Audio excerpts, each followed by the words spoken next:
Hey everyone, this is Nick Martin here with the American Steam Railroad, and we've really hit the ground running here in 2025 as we prepare for the biggest milestone we've ever achieved so far in this restoration, the steam test. So let's take a look at all the many things that we've accomplished this month in our January 2025 update.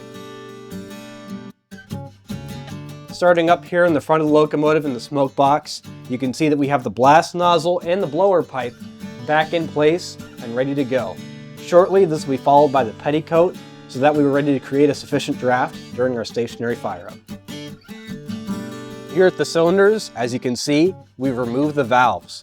And this was done so that during the steam test, we can open up the throttle and steam clean all the passageways of steam on the locomotive. So that way we have any foreign material and debris out of there, and we have a good clean slate to work with when it's time to get the engine moving under its own power.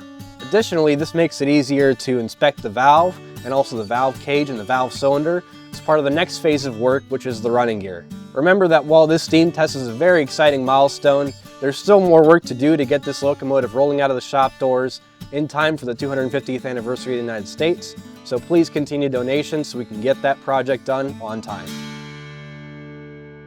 Moving down the side of the locomotive, you can see we've been putting all sorts of piping on to plumb up the injector, the feed water heater, the blower, all of our oil firing controls, and other appliances that we need to be able to steam test the locomotive. And speaking of appliances, we also plumbed up everyone's favorite appliance, the whistle, up on top of the locomotive as well.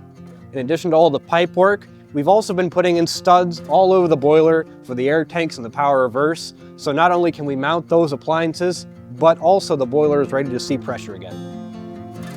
Up here in the cab, you can see things are taking shape pretty quickly. As you can see, the firebox door has been fabricated and put into place, which is a really great milestone to achieve. Things have also been taking shape inside of the firebox. As you can see, all the stay-bolts have had their telltale holes plugged with fire clay. It serves two purposes. One, to keep any foreign material and debris out of the telltales, and also so that those can blow out whenever a stay-bolt breaks or fractures and let us know to address that stay-bolt. And then also at the back of the firebox, like we mentioned last month, we completed the final row of bricklaying in preparation for putting the burner in.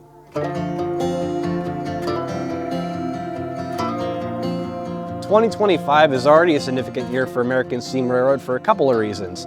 First of all, it's the 10th anniversary of the launch of the 2100 restoration, and also the 20th anniversary of American Steam Railroad's original founding back in 2005. So as we get ready to get this steam test in, there's never been a better time to make a donation to American Steam Railroad as we get this milestone accomplished and all the ones after that, so we can get this locomotive rolling out of the shop doors on time. As always, we want to thank our donors, volunteers, contractors, and our hosts here at the Midwest Railroad Preservation Society. And as always, donations, our gift store, memberships, and volunteering can be found all on our website, americansteamrailroad.org.